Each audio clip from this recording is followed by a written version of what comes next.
Allah SWT. Menyambung daripada pembahasan selanjutnya, yaitu tentang surut ijza'il hajar samaniyah, syarat bersuci dengan batu. Pembahasan yang kedua, syarat bersuci dengan batu. Mungkin yang kita ketahui selama ini, kalau mau bersuci itu dengan air kan? Air. Nah, padahal ada lagi alat untuk bersuci yang kedua, yaitu adalah batu. Alhamdulillah di Indonesia ini nikmat yang luar biasa. Kita ini berada di kenikmatan yang luar biasa diberikan oleh Allah. Kalau kita ke Arab atau ke daerah-daerah yang gersang, susah nyari air. Mereka itu cari air susah. Sampai dikatakan ketika mau buang hajat atau bersuci pakai batu. Nah, Islam memberikan cara. Islam ini mengatur luar biasa. Jadi kalau nggak ada air, dan juga misalkan ada yang bertanya, Ustadz, kenapa kita bahas ini? Kan Indonesia kan banyak air. Nah, ini siapa tahu nanti ada masanya nggak tahu gersang nggak ada air. Nah, perlu kita ngamalkan ini kan. Walaupun mungkin nggak setahun sekali atau 2 tahun sekali, mungkin di masa hidup kita lagi jalan kemana, nggak tahu daerah situ nggak ada air. Nah, perlu kita ngamalkan ini, ilmu ini nih. Ilmu bersuci dengan batu. Nah, jadi ada caranya bersuci dengan batu. Nah, ini sama nih ya. Ada 8. Bersuci dengan batu itu syaratnya ada 8. Jadi jangan nanti setelah habis dari majelis ini pulang ke rumah bersuci dengan batu. Padahal ada syarat-syaratnya. Nah, syarat-syarat ini yang penting ini. Yang harus kita ketahui syarat-syarat ini. Bukan asal pakai batu selesai, enggak, ada syarat-syaratnya. Nah, ini hukum bersuci. Bersuci itu hukumnya wajib. Kenapa? Karena kalau kita tidak bersuci, berarti kita bawa najis. Habis buang air kecil misalkan, ada sebagian orang kan, habis ini nggak tahu nggak ada air, atau pakai sesuatu yang tidak mengangkat najis, akhirnya dia sholat. Nah, itu sah atau tidak sholatnya, itu kalau dia bawa najis nggak sah sholatnya. Dan bisa juga dikatakan bersuci ini wajib kalau najisnya basah. Bersuci jadi sunnah kalau najisnya kering. Nah, gimana najis kering ini? Misalkan contoh ini gambaran. Ini ulama ahli fikih. Misalkan seseorang itu anak tetelan uang misalkan. Tetelan uang. Nggak tahu pas ini keluar uang tadi kan, bersih misalkan, keluar bersih. Nggak ada kotorannya kan, nggak ada basahnya, kering, uang itu keluar. Nah, maka ini dia bersucinya hukumnya sunnah karena tidak ada najis yang basah tadi keluarnya uang tadi kan, atau batu misalkan dia temakan batu keluar batu ini, maka hukumnya sunnah. Dan karoha makruh bersuci ini kalau seandainya keluarnya itu angin, misalkan dia buang angin, habis itu dia kamar mandi bersuci. Nah, hukum bersuci ketika keluar angin, nggak ada kotoran, nggak ada air, nggak tahu dia bersuci dengan air, maka hukumnya makruh hukumnya. Wal ibaha min araq, dan mubah bersuci ini ketika keringetan ini. Misalkan duduk basah keringetan, takut najis ini, bersuci aja kamar mandi dicuci. Nah, ini bersuci ini hukumnya mubah. Boleh-boleh saja dia bersuci kan. Nah, bisa juga bersuci haram. Kok bisa bersuci haram? Bersuci tapi hukumnya haram. Gimana caranya? Ini bersuci haram ini ka'ayyakun bimaksub. Bersuci dengan air punya orang. Ada orang misalkan di tempat orang tanpa izin, kita ambil airnya, kita gunakan buat bersuci. Tanpa izin, haram. Bersucinya jadi haram. Gimana hukum berwudunya, bersucinya? Atau dia misalkan sama aja ambil wudhu, misalkan ada air punya orang, digunakan buat wudhu. Haram ini. Tapi wudunya gimana? Apakah sah wudunya? Sah wudunya tapi haram. Dosa dia pakai punya orang, tapi wudunya sah. Tetap sah. Nah, ini ulama fikih. Sama kayak bersuci dengan air yang punya orang tadi, dia melakukan dosa, tapi sucinya ya udah selesai, dia udah bersuci kan, najisnya udah hilang. Nah, cara yang paling bagus bersuci ini, cara yang paling bagus dua-duanya, menggunakan air dan batu, atau batu dan air. Ada orang yang rumahnya masya Allah agamis, agamanya bagus. Di kamar mandinya disiapkan batu. Di kamar mandinya disiapkan batu. Jadi ketika dia mau istinja, mau bersuci, dia gunakan dua. Padahal kan aslinya air aja cukup. Tapi dia pengen dapat pahala, paling afdolnya bersuci. Dia gunakan batu dulu. Nah, ini cara menggabungkan. Gunakan batu dulu, habisnya baru air. Nah, ini cara yang afdol. Dia dapat pahala dua. Bersuci dengan batu dan bersuci dengan air. Dan pujian Allah Subhanahu wa taala senang kepada orang-orang yang mutatahhirin. Innallaha yuhibbut tawwabin wa yuhibbuna mutatahhirin. Allah senang orang yang bersuci. Kalau bersuci itu bersih dia. Kalau bersuci enggak cukup ini. Ada orang enggak iseng asal nyiram selesai, enggak tahu masih ada. Nanti pas sholat keluar nanti kan, nah, hati-hati. Jadi harus bersih. Syariat Islam mengajarkan cara kalau mau buang air kecil di di suara air gitu kan, biar keluar bersih nanti kan. Jadi paling bagusnya cara menggabungkan antara air dan batu. Batu dulu baru air. Atau kalau seandainya ada pertanyaan, mana yang lebih bagus? Di Indonesia kan air ada, batu ada. Yang mana yang paling bagus? Kalau yang lebih bagus antara dua ini, air. Kenapa? Karena air itu memang menghilangkan. Bersih benar, dengan air itu hilang najisnya. Tapi kalau dengan batu, kadang mengangkat najisnya, diangkat air najisnya, tapi masih ada. Kadang meninggalkan baunya masih ada. Mungkin kalau warna sama itu nggak kelihatan lagi. Tapi masih ada meninggalkan. Jadi paling bagus adalah dengan air.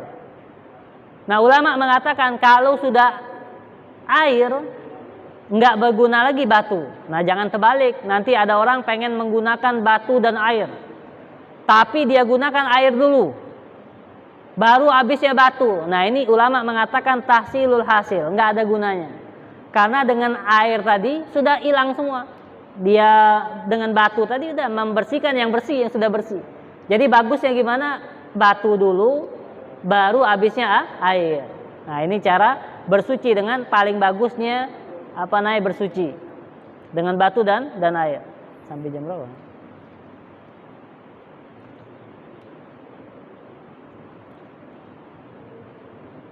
Surutu ijza'il hajar samania. Jadi ini ada 8 kan syaratnya. Lumayan banyak. Mungkin kita stop dengan pertanyaan aja. Nah, pertanyaan sekarang ini mungkin sambungannya kita sambung pertemuan yang akan datang tentang istinja ini. Kalau ada pertanyaan silahkan.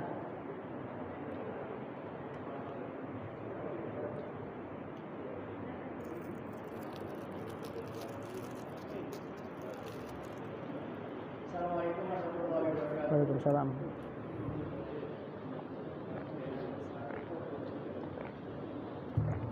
Assalamualaikum warahmatullahi wabarakatuh.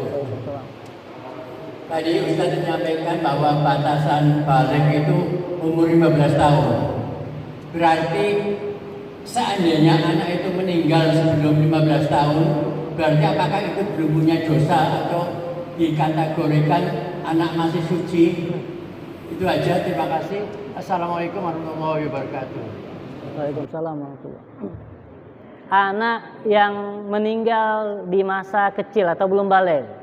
Nah, memang anak yang belum balik ini yang dapat dosa orang tuanya, yang dapat pahala orang tuanya. Jadi mereka itu masih bersih. Jadi kalau meninggal itu surga udah nunggu karena mereka ini belum balik. Nah, ini pastikan dulu balik atau jadi patokannya kalau memang belum balik meninggal, ini dosa, nggak ada dosa, bersih dia. ulama hilaf. Gimana ini anak ini masalah nanti di akhirat? Ada yang mengatakan di surga, yang termasuk anak-anak yang di surga, nanti ada anak-anak kecil yang di surga. Ini mereka ini termasuk anak-anak yang, dan ada yang mengatakan bisa membantu orang tuanya. Ada hadis Nabi Muhammad, seorang ibu datang ke Nabi Muhammad mengatakan, "Ya Rasulullah, aku punya satu anak meninggal." Atau Nabi Muhammad berkata, barang siapa yang mempunyai 3 anak meninggal masa kecil, maka anak tadi akan memberikan syafaat kepada ibunya, dijamin masuk surga. Ada 3 anak meninggal di masa kecil meninggal 1, 2, 3. Akhirnya ibu tadi bertanya, "Ya Rasulullah, aku ini punya 2 ya Rasulullah, meninggal masih kecil. Bagaimana? Apakah aku juga bisa dapat syafaat anak tadi masuk ke dalam surga?" Akhirnya kata Nabi Muhammad, "Iya, walaupun 2." Nah, jadi anak ini bisa membantu. Ada juga yang membawakan air ketika orang tuanya kehausan di padang mahsyar. Anak yang meninggal masih kecil ini, mereka kecil datang membantu orang tuanya. Jadi ada kelebihan, tapi cobaan yang luar biasa juga. Siapa yang kuat kan, kadang anak masih kecil lagi dipanggil oleh Allah Subhanahu wa taala. Jadi dosanya nih kosong, nggak ada dosa. Ya.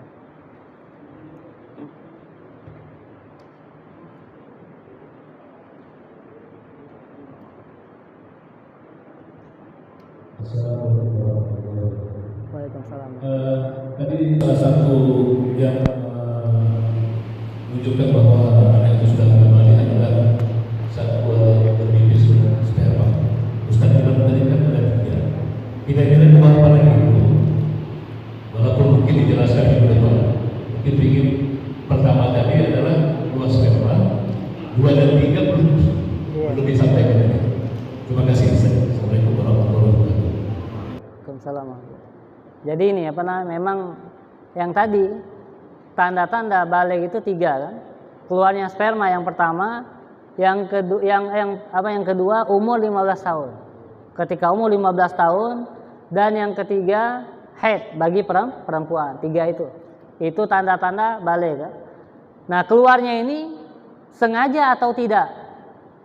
Nah, disengaja atau tidak? Misalkan pergaulan anak tadi ya, asli ya belum, tapi ini keluar bisa di masanya kan. Nah, ini balik. Walaupun ada kalau mimpi itu kan kayaknya nggak sengaja dia kan, mimpi tidur bukan kehendak dia kan? Nah, ini menyebabkan balik juga kan? Jadi itu tadi umur 15 tahun laki-laki dan perempuan, keluarnya mani bagi laki-laki dan haid bagi perempuan. Satu lurus. Ya. Kalau anak ini belum keluar sperma, tetapi dia melihat lawan jenisnya itu sudah ada birahi, itu apakah termasuk sudah ambil balik belum? Nah, itu. Kalau balik tadi ini jadi 3 tanda ini nih. Kalau cuma nafsu pengen iya itu nggak ada di tanda balik kan. 3, jadi patokan kita itu 3 ini nih. Kalau ada salah satu dari 3 ini balik. Tapi kalau nggak ada salah satu dari 3 ini nggak, tarikan nafsu itu kan nggak disebutkan kan. Kalau memang itu termasuk alamat tanda balik pasti disebutkan ulama. Oh, sudah mulai senang sama ini ya.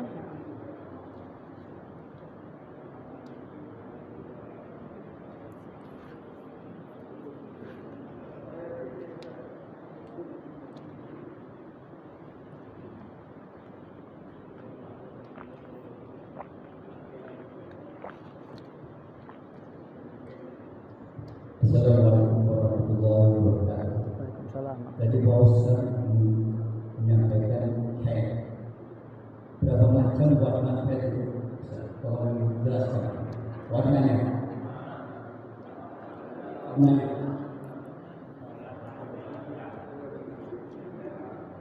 Jadi masalah haid. Nah, ini memang sangat penting sekali. Ini perempuan itu banyak sering nggak paham atau bingung masalah haid.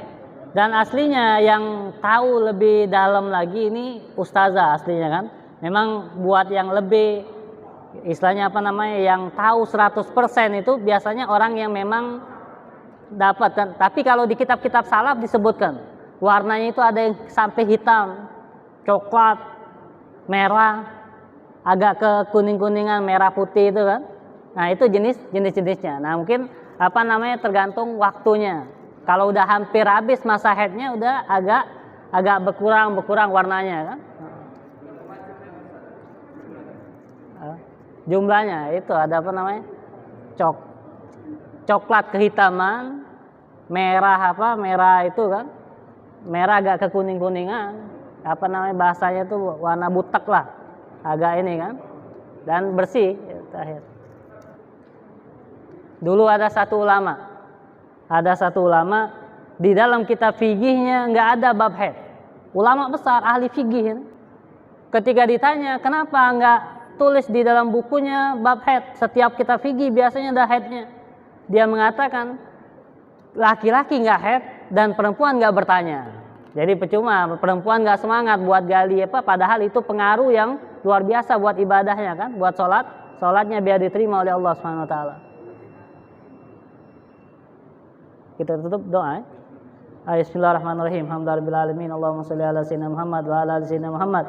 Allahumma aslih dzata bainina wa baina qulubina wahdina subul salam najina minaz zulumati ila nur wajib sama dhahara minha ma batan. Allahumma ja'al jamana hal jamarhuma wa tafarraqna ba'dim tafarraqa ma'sum wa la tajallahuma fina wa la ma'ana wa la ilaina sagiyan wa la mahruma. Rabbana atina fid dunya hasanah wa fil akhirati hasanah wa qina adzabannar. Wa sallallahu ala sayyidina Muhammadin nabil ummi wa ala alihi wa sahbihi wasallam walhamdulillahi rabbil alamin.